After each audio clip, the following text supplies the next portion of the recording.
यमुनानगर में एक बार फिर से कृषि खाद से जुड़ा एक बड़ा मामला सामने आ रहा है। यमुनानगर के दुसानी नजदीक कलानौर हाईवे पर एक गोदाम के अंदर 876 के करीब जो अवैध यूरिया खाद है उसके कट्टे बरामद होते हैं। और सबसे बड़ी बात कि वहां पर नमक के जो खाली कट्टे हैं वो कृषि विभाग की टीम के द्वारा बरामद किए जाते हैं। और ऐसे में कृषि विभाग की जो टीम है वो लगातार इन्वेस्टिगेशन करते नजर आ रही है, क्योंकि बड़ी बात यह भी सामने आ रही है कि उस कृषि यूरिया खाद को कमर्शियल बनाकर अवैध रूप से उसकी सप्लाई की जा रही थी। और इस यूरिया खाद में जो नमक है वो नमक की मिलावट करके मतलब लाखों रुपए कमाने का ये जो बड़ा मामला है ये निकलकर सामने आ चुका है।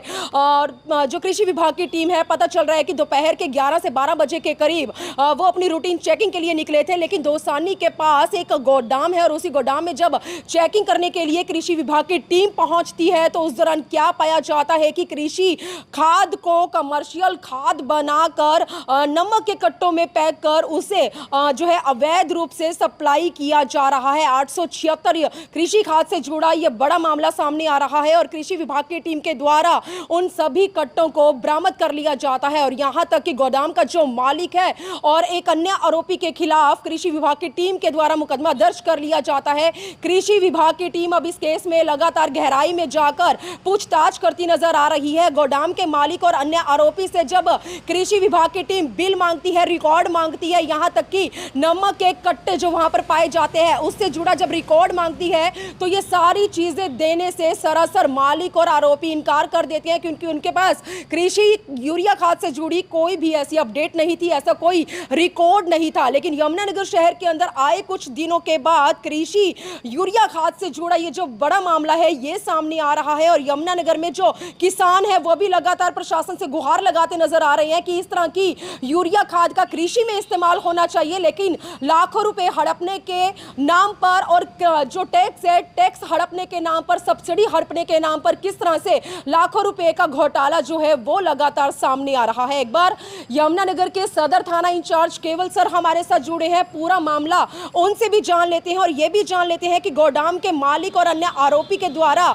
जो ये लगातार अवैध खाद की तस्करी की जा रही थी इसमें दोनों के खिलाफ क्या कुछ कार्यवाही अमल में लाई जाती है। चलिए यमुनानगर के सदर थाना से देखते हैं कृषि यूरिया खाद से जुड़ी ये सबसे बड़ी ब्रेकिंग खबर। तो यमुनानगर में एक बार फिर से कृषि विभाग की टीम के द्वारा एक बड़ी कार्यवाही को अमल में लाया गया है। टेक्निकल खाद को कमर्शियल बनाकर अवैध रूप से नमक के कट्टों में भरकर उसकी सप्लाई करने का एक बड़ा मामला सामने आया है। साफ साफ बताएं तो टैक्स की, जी हां, कृषि विभाग और सरकार से टैक्स की धोखाधड़ी करने और सब्सिडी हड़पने का ये बड़ा मामला, जी हां, जिसमें कृषि विभाग की टीम के द्वारा इस बड़ी कार्यवाही को अमल में लाया गया है। और बताना चाहेंगे कि कृषि विभाग की टीम रूटीन चेकिंग के लिए जब दुसानी गांव के पास इस गोदाम में पहुंचती है तो वहां पर यूरिया खाद के, जी हाँ, नमक के खाली कट्टों को देखकर हैरान हो जाती है, क्योंकि इतनी सारी संख्या में खाली कट्टों का पाया जाना बहुत से सवाल खड़े कर रहा था। और ऐसे में जब गोदाम के मालिक और लोगों से पूछताछ की गई तो वो किसी भी तरह का कृषि खाद से जुड़ा कोई भी ऐसा रिकॉर्ड नहीं दिखा पाए और ना ये बता पाए कि नमक के खाली कट्टों की इतनी संख्या वहाँ पर क्या कर रही है। लेकिन ऐसे में कृषि विभाग की टीम के द्वारा गहराई में जाकर पूछताछ जारी है। गोदाम के मालिक के साथ एक अन्य व्यक्ति के खिलाफ मुकदमा दर्ज कर लिया जाता है। और ऐसे में आप तस्वीरें देख सकते हैं कि पुलिस इन कट्टों की लगातार गिनती करते नजर आ रही है। ये वो कृषि यूरिया खाद है जो किसानों के लिए इस्तेमाल में लाई जाती है, उनकी कृषि के लिए इस्तेमाल में लाई जाती है। लेकिन आज इस यूरिया खाद को अवैध तरीके से सप्लाई किया जा रहा था, लेकिन आखिरकार इसे कहाँ ले जाया जा रहा था ये बहुत बड़ी बात है। यमुनानगर शहर में हर कुछ समय के बाद इस तरह की अवैध रूप से यूरिया खाद से जुड़ी तस्करी का मामला सामने आ रहा है, लेकिन देखते हैं कितनी जल्दी इस पर रोक लगाई जाती है। और ऐसे में यमुनानगर सदर थाना इंचार्ज केवल हमारे साथ जुड़े हैं, एक बार पूरा मामला जान लेते हैं कि किस तरह से कृषि विभाग की टीम के संज्ञान में जानकारी पहुंचती है और आगे के लिए गोदाम के मालिक और अन्य व्यक्ति के खिलाफ क्या कुछ कार्यवाही अमल में लाई जाती है। यमुनानगर सिटी न्यूज़ चैनल के जरिए रात के समय आज की ये बड़ी खबर यमुनानगर के दुसानी के पास से मैं आपको दिखा रही हूँ, उस गोदाम से दिखा रही हूँ जहाँ पर पुलिस की केवल सर, यूरिया खाद से जुड़ा एक बड़ा मामला सामने आया है, क्या है वो पूरा मामला और उसमें क्या कुछ कार्यवाही अमल में लाई जा रही है? ये हमारा जो कृषि विभाग है उनको एक सूचना मिली थी कृषि विभाग को कि दुसैनी गांव के पास पेट्रोल पंप है जो हमारा, वहाँ पर एक गोडाउन बना हुआ है जिसमें अवैध रूप से कुछ खाद रखी हुई है। उसी आधार पर कृषि विभाग यमुनानगर ने वहाँ पर एसडीओ साहब ने मौके पर जाकर जांच की थी और जांच के दौरान ये जो गोडाउन्स है, ये गोडाउन्स ये वरिंदर सिंह है, गांव दुसैनी का रहने वाला, उनका गोडाउन्स है। और लाइसेंस जो था, ये लाइसेंस्ड प्रेमिसेस था वैसे तो, मोनू चौहान के नाम से लाइसेंस बना हुआ जो मुजफ्फरनगर का रहने वाला है। तो वहाँ पर जो कृषि योग्य जो यूरिया खाद होती है उसके 876 बैग कृषि योग्य यूरिया खाद के मिले, लेकिन उनका कोई भी बिल वगैरह नहीं था। तो अभी तक यही है कि वो अवैध रूप से खरीदी गई खाद है। और इसके अलावा गोडाउन्स के अंदर ही 1100 के लगभग जो बैग मिले हैं, खाली बैग मिले हैं, वो टेक्निकल ग्रेड यूरिया के हैं। और उसमें से कुछ बैग और खाली मिले हैं जो, और ये सारे बैग जो खाली बैग थे ये कभी यूज़ नहीं किए गए हैं, ये नए बैग हैं। कुछ उसमें नमक के थे जिस पर किसी नमक के ब्रांड की उसमें स्टैंप बनी हुई है।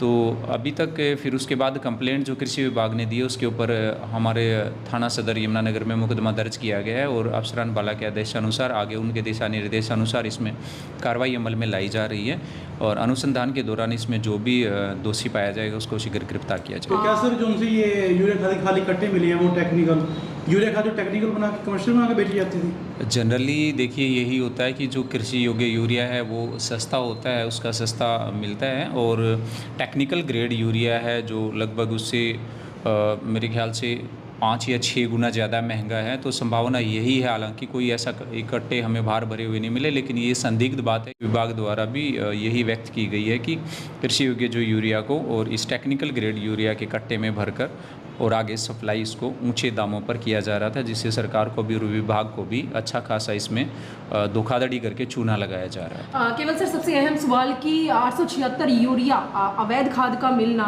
जिसने जानकारी दिया, क्या कुछ ऐसी जानकारी भी वो दे पाया कि ये अवैध यूरिया खाद का इस्तेमाल कहाँ होने जा रहा था, कहाँ इसकी सप्लाई होने जा रही थी? ये जो सूचना थी ये कृषि विभाग की थी, क्योंकि ये लाइसेंस्ड प्रेमिसेस था, इसलिए कृषि विभाग ने ही इसकी जो प्रारंभिक जांच की थी।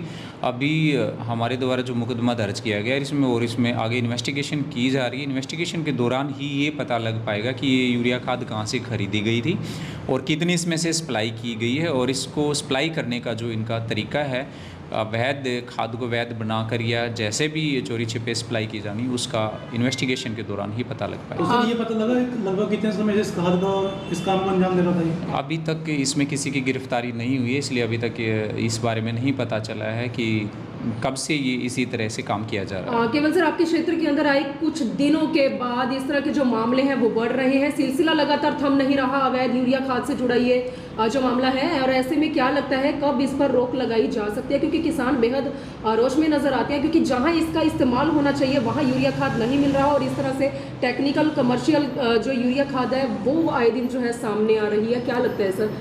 देखिए ये विषय जो है कृषि विभाग से संबंधित होता है, क्योंकि इसमें अधिकतर जो गोडाउन्स हैं वो लाइसेंस उनके दिए गए हैं और समय समय पर कृषि विभाग भी इन गोडाउन्स को चेक करते हैं, पीछे सील भी किए हैं और पुलिस के द्वारा भी इसमें कार्रवाई की जाती है। तो जैसे ही सूचना प्राप्त होती है कोई अवैध रूप से ऐसे सप्लाई की जाती है तो उसके संबंध में मुकदमा दर्ज किया जाता है। इसकी चेकिंग जो नॉर्मली होती है कृषि विभाग के द्वारा ही की जाती है।